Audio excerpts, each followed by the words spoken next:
کامران، آپ جو گفتگو کر رہے تھے اس کے علاوہ آپ نے بھی یہ خبر بریک کی کہ یونائٹڈ عرب ایمریٹس اور ایران کے وزرائے خارجہ کا پہلا باضابطہ جو رابطہ ہوا ہے اس میں کیا گفتگو ہوئی اس کے علاوہ کہ بھئی ہم ایک ورکنگ ریلیشن شپ آگے بنائیں، اور جو گزشتہ پھر 48 گھنٹوں میں ہم نے دیکھا کہ جس طرح سے یہ آبنائے ہرمز کے حوالے سے یہ سیز فائر کی چھوٹی موٹی وائلیشنز بھی ہوئی ہیں، سو اس پورے کانٹیکس میں یہ رابطہ کتنا اہم ہے؟ آئی تھنک بہت امپورٹنٹ ہے، کیونکہ ویسے تو پورے جو گلف کنٹریز ہیں وہ ایران سے خوش نہیں تھے سارے کرائسس کے دوران، لیکن you a E I think in ملکوں میں سر فہرست تھا جس کے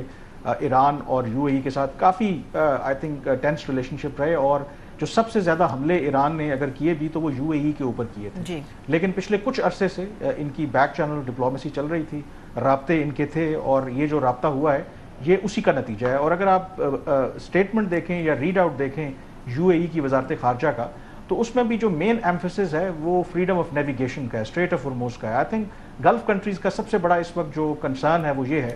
کہ مستقبل میں، اور ابھی بھی ان کو کنسرن ہے کہ یہ جو اسٹریٹ آف ہرموز والا معاملہ ہے، کیونکہ گلف کنٹریز ڈیپینڈنٹ ہیں جو سپلائی چین کی اگر آپ بات کریں، اگر اس کو ایران بطور ایک ٹول کے طور پر استعمال کرے گا، ایک لیوریج کے طور پر ہر مرتبہ استعمال کرے گا، پھر تو ایک long term piece and stability نہیں آ سکتی. تو ایک تو اس کے حوالے سے جو ابھی افتخار بھی بات کر رہے تھے کہ امریکہ اور ایران کے درمیان جو معاہدہ اپنی جگہ پہ، ایران اور گلف کنٹریز کے درمیان بھی ایک لارجر ریسیٹ اور لارجر انڈرسٹینڈنگ ہونی ہے، اور اس میں اسٹریٹ آف ہرموز جو ہے وہ کی ایریا ہے. جو میرے خیال میں میری بات پہلے کٹ گئی تھی، جو اصل ایشو ابھی اسٹریٹ آف ہرموز میں ٹینشن کی بن رہی ہے،